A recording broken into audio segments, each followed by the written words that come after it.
Assalamualaikum warahmatullahi wabarakatuh. Perkenalkan, nama saya Sri Rahayu dari SMP Negeri 2 Ngawi. Pada kesempatan ini saya akan menjelaskan tentang bagaimana membuat blog, menggunakan blog dengan menggunakan menu-menu yang ada di dalam blog. Untuk membuat blog, kita membutuhkan adanya browser. Ada bermacam-macam, misalnya kita bisa menggunakan Chrome. Kita buka Google Chrome, kemudian kita tuliskan di sini yaitu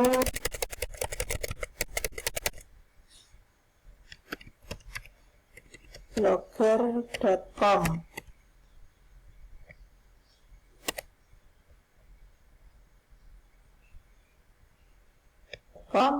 Kemudian kita sign in. Bagi yang belum memiliki akun, kita klik buat akun lebih dahulu. Bagi yang sudah, kita langsung bisa masuk saja. Untuk membuat akun, kita isi data, pilih nama pengguna, buat sandi, dan seterusnya. Setelah membuat akun, kita bisa menggunakannya. Bagi yang sudah, kita bisa langsung masuk. Kita tuliskan email kita.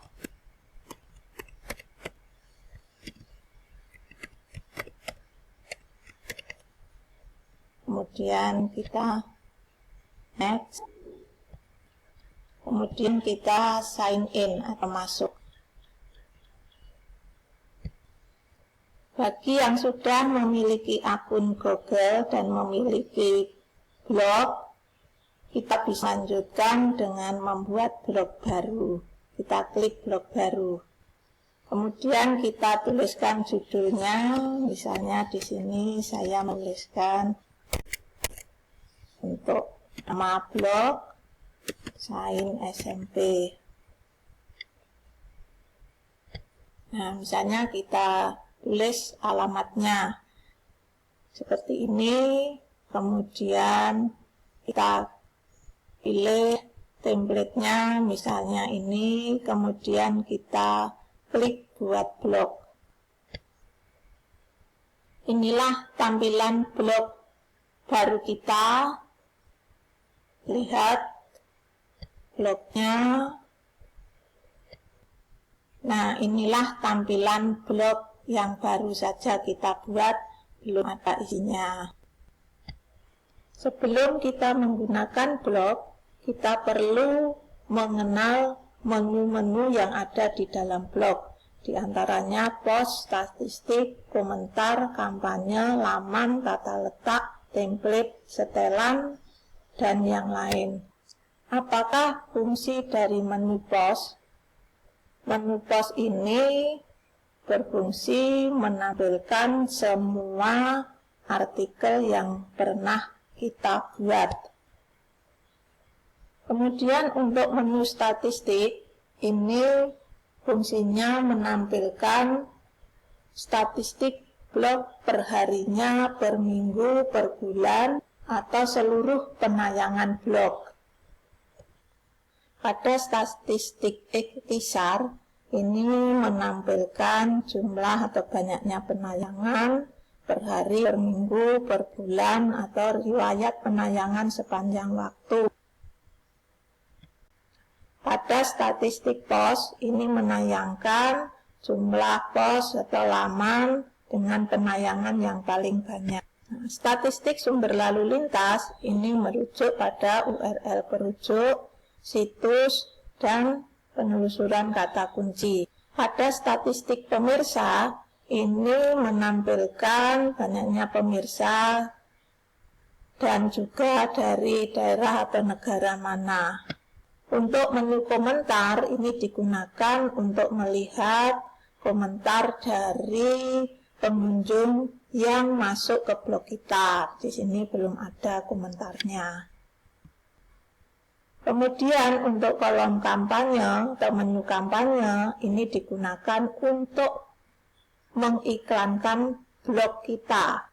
Kemudian untuk menu laman digunakan untuk membuat konten-konten khusus seperti penulis blog, privasi policy, dan alamat blog atau hal yang lain.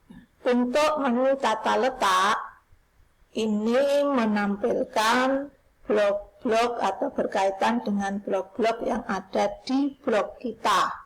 Dan pada menu tata letak ini dapat kita menambahkan adanya widget-widget tertentu.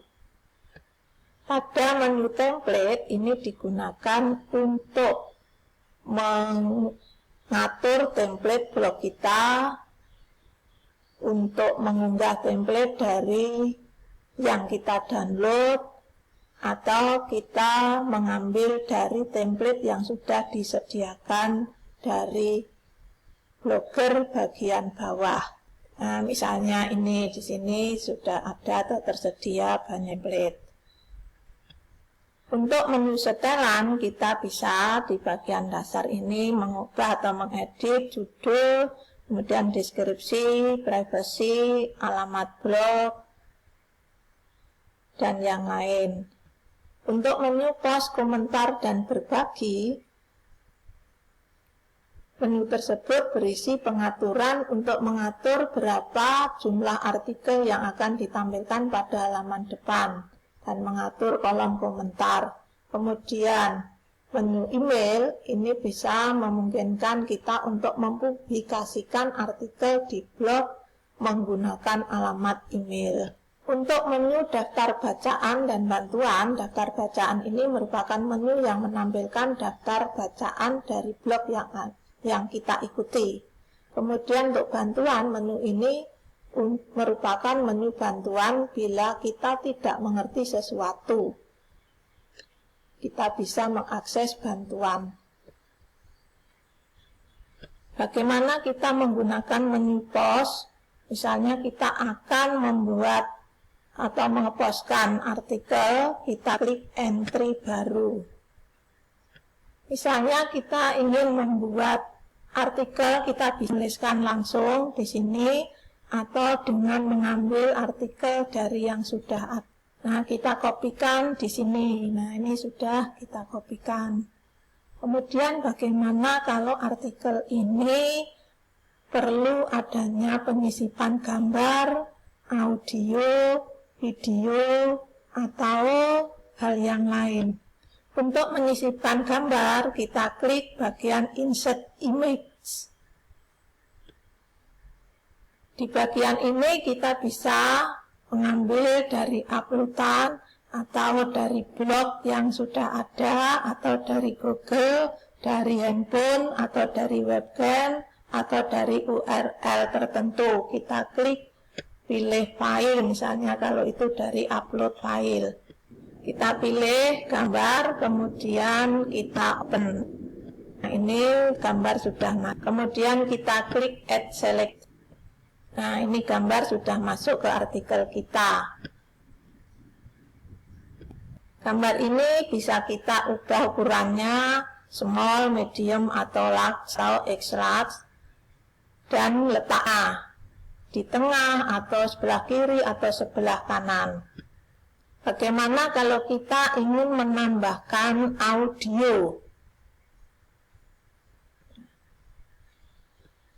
Untuk menambahkan audio, kita bisa mengambil dari kumpulan file kita yang ada di Google Drive, atau kita mengunggah lebih dulu kalau kita belum memiliki ke Google Drive dengan klik menu. Kalau sudah punya, kita klik untuk file yang kita inginkan, kemudian kita preview, kemudian kita klik more action dan open a new window. Kemudian kita klik more action lagi dan kita klik embed item.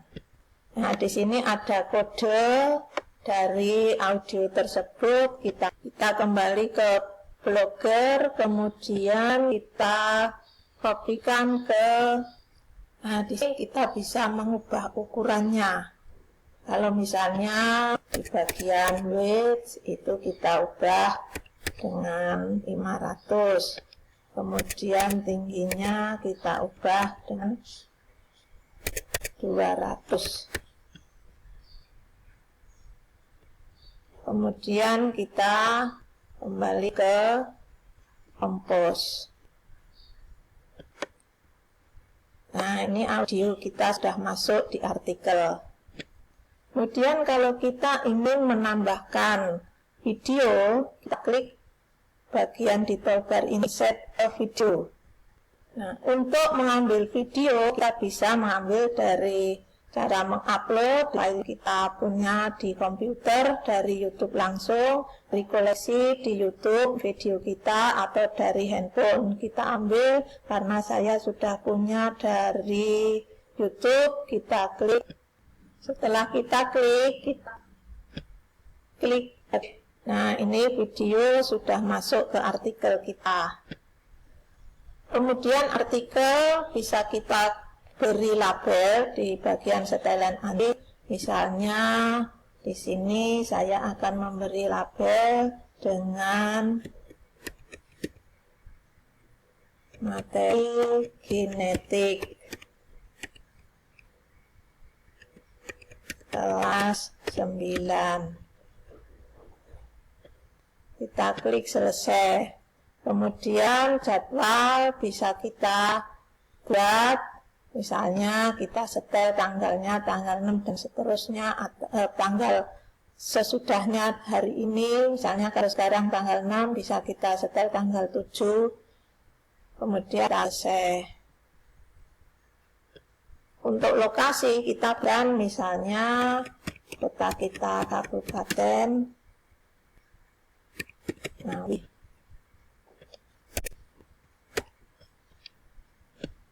untuk pilihan kita memberi tanda centang atau klik. Misalnya kalau pembaca itu boleh mengomentari, kita klik, kita izinkan. Dan di sini banyak sesuai dengan apa yang kita mau. Kemudian artikel kita ini bisa kita simpan atau kita publikasikan. Kita bisa melihat sebelumnya, yaitu dengan mengklik. Nah, seperti ini untuk artikel yang sudah kita buat. Bagaimana menggunakan menu template? Kita akan mengubah template-nya.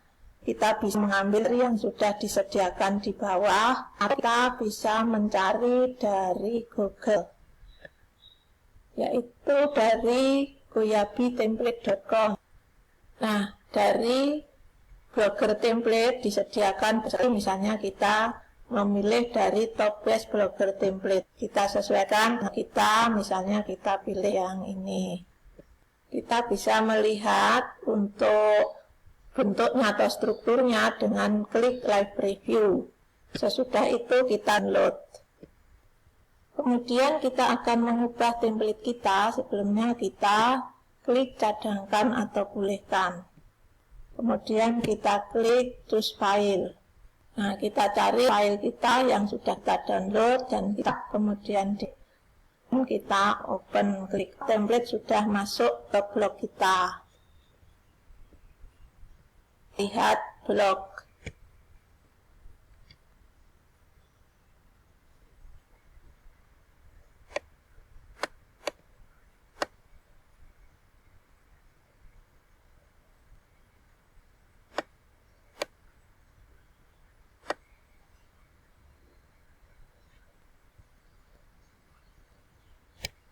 Nah, untuk bagian-bagian menu yang ada di template kita, kita bisa mengubahnya, kita sesuaikan dengan dari blog kita.